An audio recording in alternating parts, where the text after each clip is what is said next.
अस्सलाम वालेकुम guys and welcome back to C plus plus programming course. So guys आज की इस वीडियो में हम बात करेंगे वॉइड पॉइंटर के बारे में कि वॉइड पॉइंटर जो है वो क्या होता है।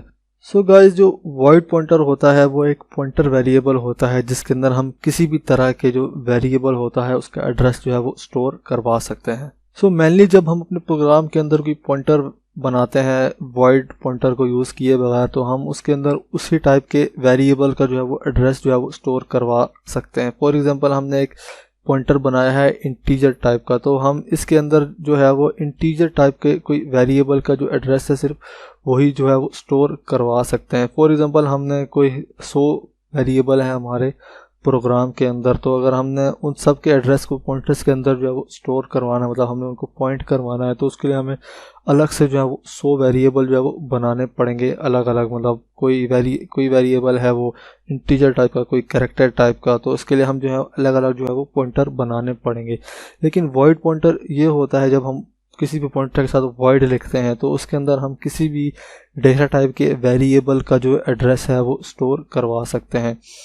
फॉर एग्जांपल हमने यहाँ पे एक वेरिएबल है इंटीजर टाइप का एंड देन हमने इसका एड्रेस जो है वो स्टोर करवाना है। तो वॉइड पॉइंटर को बनाने के लिए हम सबसे पहले जो है वो वॉइड कीवर्ड का जो है वो यूज़ करते हैं। मेनली हम जब बनाते हैं तो हम डेटा टाइप लिखते हैं, लेकिन जब हमने वॉइड पॉइंटर बनाना हो तो हम वॉइड जो है वो लिखते हैं एंड देन उसके बाद जो पॉइंटर का नाम होता है हम वो लिख लेते हैं। सो अब ये वाला जो पॉइंटर है वॉइड पॉइंटर, हम इसके अंदर किसी भी डेटा टाइप का जो एड्रेस है वो स्टोर करवा सकते हैं। फॉर एग्जांपल यहाँ पे एक इंटीजर टाइप का वेरिएबल है, तो हम इसके अंदर जो है वो इस वाले इंटीजर टाइप का जो एड्रेस है वो स्टोर करवा सकते हैं।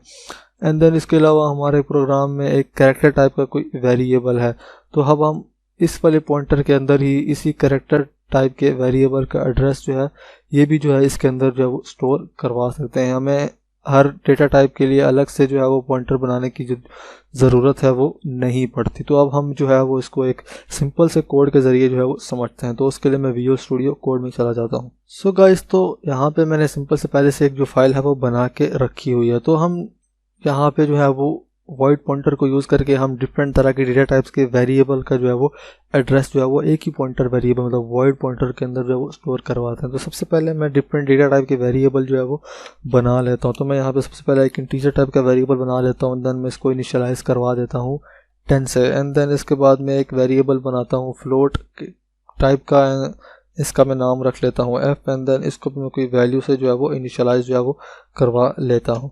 एंड देन इसके बाद मैं एक और डेटा टाइप का वेरिएबल मतलब कैरेक्टर टाइप का एक वेरिएबल बना लेता हूँ c के नाम से एंड देन इसको भी मैं किसी कैरेक्टर से जो है वो इनिशियलाइज जो है वो करवा देता हूँ। मैंने a से जो है वो इसको इनिशियलाइज जो है वो करवा लिया है। सो अब हमने वॉइड टाइप का पॉइंटर जो है वो बनाना है, तो उसके लिए हम डेटा टाइप की जगह जो है वो वॉइड कीवर्ड का जो है वो यूज़ करते हैं। तो मैंने यहाँ पे जो है वो सबसे पहले वॉइड लिखा एंड देन उसके बाद हैशट्रिक जो इंडिकेट करेगा कि हमारा जो वेरिएबल है वो पॉइंटर टाइप का वेरिएबल है एंड देन उसके बाद हम जो है वो अपने पॉइंटर का जो भी नाम रखना है वो नाम जो है वो लिख लेते हैं। तो मैं यहाँ पे ptr के नाम से एक वॉइड पॉइंटर जो है वो बनाता हूँ। तो अब इसको यूज़ करके हम जो है वो हम सबसे पहले इंटीजर का एड्रेस जो है उसके अंदर स्टोर करेंगे, फिर फ्लोट का एंड देन फिर कैरेक्टर का, सिंपली हम जो है वो आउटपुट करवाते जाएंगे। तो सबसे पहले मैं जो है इस ptr के अंदर जो है वो मैं इंटीजर टाइप को जो वेरिएबल है n, इसका एड्रेस जो है वो मैं स्टोर करवा दूँ। तो उसके लिए सबसे पहले हम जो पॉइंटर है उसका नाम लिखते हैं, then assignment operator and then उसके बाद रेफरेंस ऑपरेटर एंड देन उसके बाद जो वेरिएबल होता है जिसका एड्रेस हमने स्टोर करवाना है पॉइंटर के अंदर हम वो लिख लेते हैं। तो सबसे पहले मैं इंटीजर का जो एड्रेस है वो ptr के अंदर जो है वो स्टोर करवा लेता हूँ।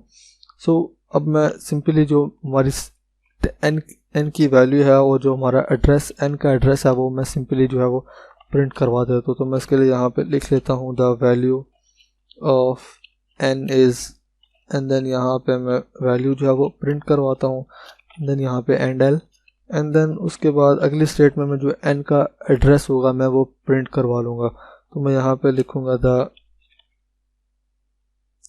Address of n is and then यहाँ पे मैं एड्रेस जो है वो प्रिंट करवा लेता हूँ। तो जो एड्रेस है वो ptr के अंदर जो है वो स्टोर हो रहा है, तो ptr है वो इसके एड्रेस को जो है वो इंडिकेट जो है वो कर रहा है एंड देन यहाँ पे मैं एंड l जो है वो लिख लेता हूँ। सो अब यहाँ पे हम एक ही पॉइंटर को जो है वो यूज़ करके हम डिफरेंट तरह के जो डेटा टाइप्स के वेरिएबल हैं उनका एड्रेस जो है वो उसको पॉइंट करवा रहे हैं। अगर हमने वॉइड के बगैर अगर हम पॉइंटर बना रहे हैं तो हमें इंटीजर के लिए अलग से वेरिएबल बनाना पड़ता, पॉइंटर वेरिएबल, फ्लोट के लिए अलग, एंड देन कैरेक्टर के लिए जो है वो अलग पॉइंटर जो है वो बनाना पड़ता। सो अब मैंने पहले इंटीजर टाइप का एड्रेस जो है वो ptr के अंदर जो है वो स्टोर करवाया है, मतलब जो ptr है वो अभी इंटीजर को जो है वो पॉइंट कर रहा है, n को मतलब पॉइंट कर रहा है।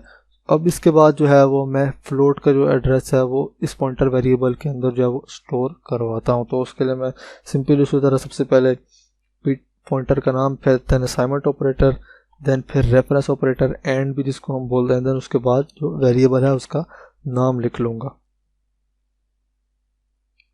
एंड देन इसके लिए भी मैं ये वाले 2 स्टेटमेंट्स जो है वो कॉपी कर लेता हूँ अपनी आसानी के लिए। एंड देन यहाँ पे पेस्ट करके मैं यहाँ पे जो f है उसको लिखूँगा, एंड देन यहाँ पे जो है f का एड्रेस जो है वो प्रिंट करवा दूँगा। तो यहाँ पे हमारा जो f है मैं उसको प्रिंट करवा दूँगा।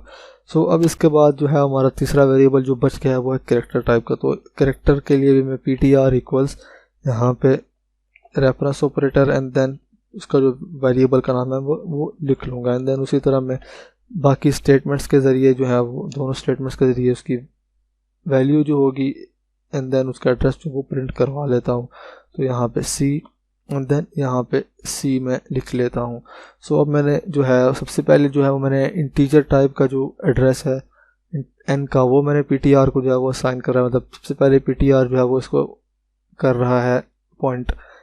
फिर मैंने उसी पॉइंटर को यूज़ करके मैंने फ्लोट का एड्रेस भी जो है उसके अंदर स्टोर करवाया, एंड देन उसके बाद उसी पॉइंटर को यूज़ करके मैंने जो कैरेक्टर है उसको भी मैंने जो है वो पॉइंट करवाया है। तो अब मैं सिंपली जो है वो अपने प्रोग्राम को यहाँ से रन करता हूँ।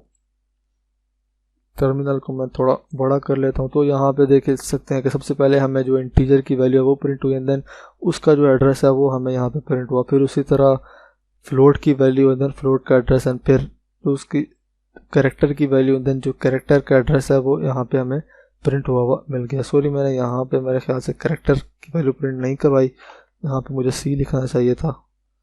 मैं अपने प्रोग्राम को जो है वो फिर से रन करता हूँ तो हमें यहाँ पे a पे प्रिंट हुआ जो है वो मिल जाएगा। तो मैं यहाँ से इसको फिर से रन करता हूँ तो ये देखिए हमें यहाँ पे a जो है वो प्रिंट हुआ जो है वो मिल गया है। तो इसी तरह हम वॉइड पॉइंटर को यूज़ करके हम डिफरेंट डेटा टाइप के जो वेरिएबल हैं हम उनका एड्रेस जो है वो स्टोर करवा सकते हैं। अगर हम वॉइड के बगैर हम पॉइंटर्स बनाते हैं तो उसके लिए हमें बहुत सारे पॉइंटर वेरिएबल जो बनाने पड़ सकते हैं। हमारे प्रोग्राम में हो सकता है कि ज़्यादा वेरिएबल्स हों, उनका हमने एड्रेस जो है वो पॉइंट करवाना हो। तो ये जो वॉइड पॉइंटर है ये ज़्यादा इफ़ेक्टिव वे है कि हम जो है वो पॉइंटर को जो है वो यूज़ कर रहे हैं और किसी वेरिएबल का एड्रेस जो है वो इनके अंदर जो है वो स्टोर करवा सकें, एंड देन पॉइंटर जो है वो उनको जो है वो पॉइंट करना शुरू हो जाए।